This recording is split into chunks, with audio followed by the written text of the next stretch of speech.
This video guide is going to demonstrate how to counter the Roach with units in Starcraft 2. We're going to discuss the best approaches for all three races, and we're going to focus mostly on ground units. The Roach can't hit air units, so technically all air units with a ground attack will counter the Roach. But we will focus on the ground-based counters for this reason. And we're going to start with Protoss. So Protoss players can easily counter the Roach with the Immortal. It is a strong counter to the Roach. And the Immortal is a lot more expensive than the Roach on a cost basis in terms of minerals to supply, but it's just such a lopsided fight that even if the Roach count increases significantly over the Immortal count, it still is a good... The Immortals still do well, and you want to focus fire at the Roaches down if you're using Immortals in this way. So, still a very lopsided battle. Archons work well against the Roach too, but they're a little bit. They work well against the Roach since they're not. They deal bonus damage to bio units, but the problem with the Archon is that they're very expensive compared to how effective they are. So unlike the Immortal, which dominates the Roach when the cost is equal, look how much more expensive the Archon is than the Roach. And if we increase the Roach count to the point where the unit cost was the same, the Roaches actually come out ahead. So Archons are best to use against Roaches when armies are maxed, but before that, they're not particularly good. And just to back that claim up, if we push the costs up to about equal, and I still think this is actually more money worth of. I think that this is actually an army that the Protoss army is more expensive since it costs so much gas. You can see that when cost is equal, the Roaches are actually a little bit better. So something to keep in mind. Colossus are a good choice against the Roach.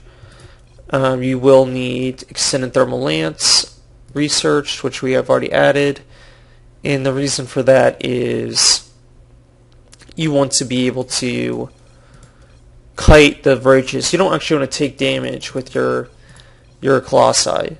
So supplies were equal, and we used some Zealots in front of the tank. The Colossi could just sit nicely in the back, and they deal this splash damage against all these Roaches without actually risking any damage against taking themselves. So it's a nice way to deal a ton of damage, and even if the Roaches do get close, you can always kite a little bit to reduce their damage. And it's a pretty good counter there. So you don't want to use Colossi by themselves though. If the Roaches have speed, I'm trying to find it.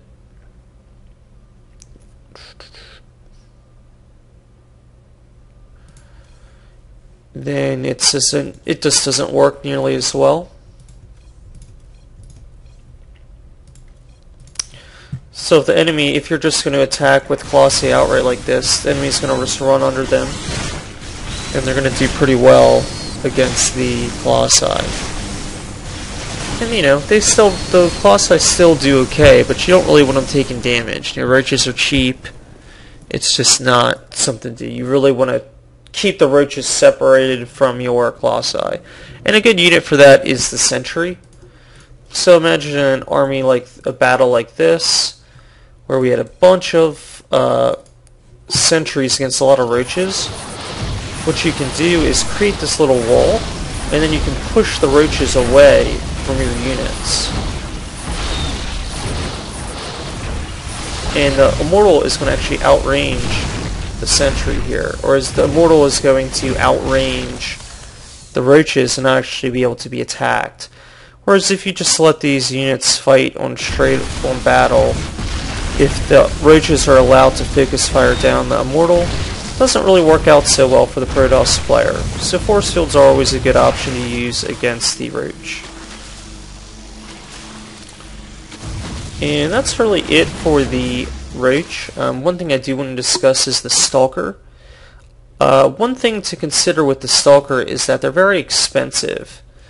So when fighting equal numbers of Roaches, if you're going to push the cost up to where it's about even, really 17 Roaches is the same cost as 10 Stalkers.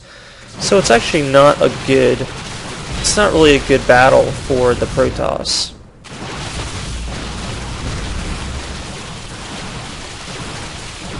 Yeah, when a cost basis, roaches are definitely better. But when you use the blink ability, all of a sudden stalkers become pretty good against the roach. And we'll favor a little bit in between. We'll take a little bit less supply. But what I mean by blink micro is when stalkers get hurt, you just blink them to the back. Oh, that was a misclick there. And that way you keep most of them alive. And you'll really increase the effectiveness of these units that way. And that could have been done better. You know, I could have microed that a little bit better. And if I did, this fight would actually work out in favor of the stalkers. And if you keep the supplies even, and don't let one go ahead of the other to make up for cost, you can actually kill off an equal number of roaches with stalkers without actually losing any units.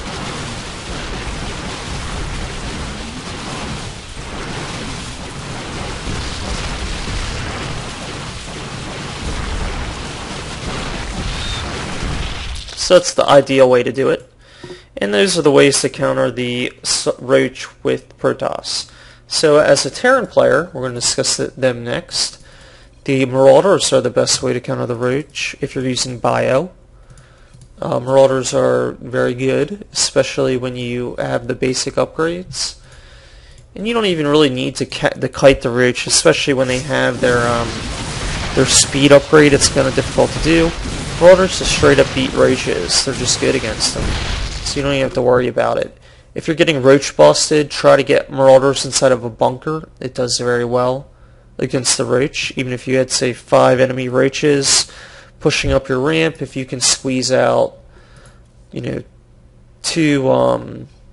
this map lags, by the way. It's just the unit tester map.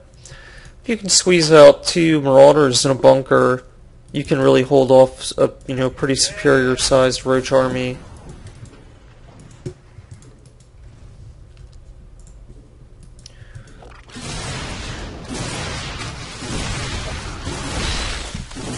So this is just demonstrating how to hold off a roach bust. Just try to get a Marauder or 2 out, put them in a bunker. Mech is also very good against roaches. Siege tanks are very strong against roaches, especially once the numbers increase. Even if you have more roaches than tanks, it still works out pretty well.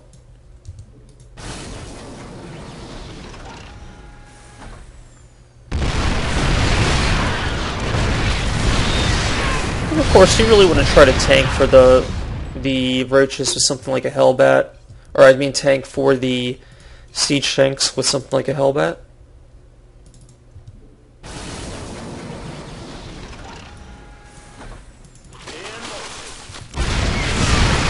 And the Hellbats just soak up damage while the siege tanks destroy them. Hellbats are so cheap, who cares if you lose most of them. So that's the siege tank. Thors work okay against the Roach on a supply basis, and I'll show you that. But on a cost basis, they're not quite so effective. So this is 6 supply Thor versus 6 supplies worth of roaches.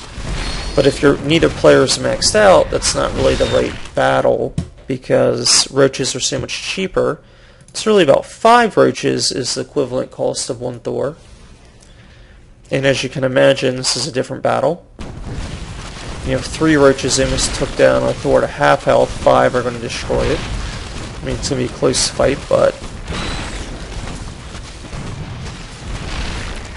Okay, so one thing to consider, though, is if the Terran gets up to +3 weapons before the Zerg gets 2 armor, which is actually very common, because it's very easy to get armory upgrades. The Roach will actually now 2-shot, or the Thor will 2-shot the Roach, which means that the Thor suddenly becomes a strong counter to the Roach, even on a cost basis. When there's siege tanks in the back blasting, it's the Thor's the clear winner there. So it's something to keep in mind.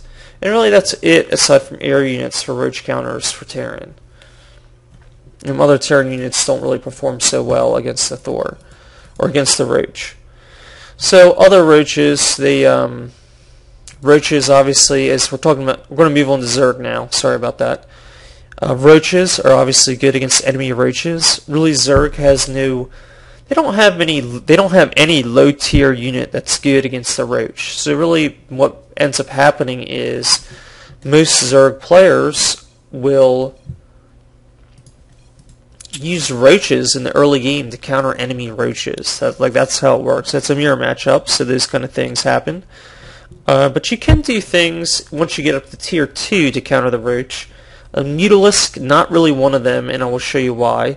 Imagine you had, on a cost basis, about 40 roaches is the same cost as 10 mutas. So imagine you had a bunch of structures here. Let's say you had an expansion, and you had a spire there, and that this was a layer, and you had a spore spine and a spore. And the Zerg just attack this with, and you could even have a queen. And you've got these 10 mutas, which are the equivalent of the 20 roaches. The roaches will just ignore this little bit of Mutalisk damage and start taking out your structures. So it's really, not very good for the Zerg to try to base race or try to defend against mass roach. And that's kind of a good strategy if the enemy gets out quick mutas. All you have to do is throw up a couple spore pullers at your base, get roaches, and just base rush down the enemy while the mutas try to clean things up. So that's that's why we don't use mutas. What we can use is, let's say the enemy has roaches. You can use some roaches of your own, and if instead of adding one, just keep maxing out roaches, you can put out some Hydralisks with upgrades. And the reason Hydras work here is because the roaches will tank for the Hydralisks, whereas the Hydralisks deal extra damage. So Hydralisks sit in the back and kind of safely burn down these roaches while your roaches tank. You can see this fight actually works out pretty well for the Hydralisk using player. Lots of units left over. Whereas if you just used pure Hydras against pure Roach on a cost equivalent basis, the Hydralisks will easily get destroyed. So you can't just mass Hydras against Roaches. Doesn't work out well at all. You need your own Roaches in front to tank. So Hydralisk Roach, another good option is Infested Roach. Imagine it was 20 on 20 roaches, and one player's got 2 infestors, and the other player's got just extra roaches. And we'll even give them a couple roach advantage to keep things a little more even. So the infestors just use their roaches for DPS, or their fungal growth for DPS, and they'll try to focus on the hitting at least a couple roaches at the same time. And they don't really have much much energy for more than 2 fungals. So it does help though. And you can combine all 3, have some Hydralisks in the back, use a couple infestors. Does work out pretty well. And really the only hard counter per se for the Roach is going to be the Ultralisk. Ground based anyway. Ultralisk just destroy roaches. It's not a close fight. Even if you made the even if we did our thing where we try to make it cost even, the Ultralisks still do pretty well. And by the time Ultralisks are coming out, the Zerg players should be getting close to max, so that the one player's not just going to be able to mass up this many roaches anyway. So Ultralisk is a very good counter. And really that's it for this video guide. We discussed all the counters. Protoss players can use Blink Stalkers, Immortals, Sentries, Colossi, Archons, all work well. Terrans can use Marauders, Siege Tanks, and Thors. And Zergs can use their own roaches backed up by Hydralisks, their own roaches backed up by Infestors, their own roaches backed up by Hydralisks and Infestors, Ultralisks, and also the Broodlord Although I didn't really discuss air units, Broodlords are obviously good against ground units. They trap them with their Broodlords. Not very. Once they're caught, they can't really get away very easily. You know, whereas we showed the Mutalisks can ignore the Broodlord damage. Roaches are really nothing can really ignore Broodlord damage. I mean, the Roaches ignored Mutalisk damage. Broodlord DPS is too high. So, just something that I wanted to mention, and I hope this video guide was helpful for you.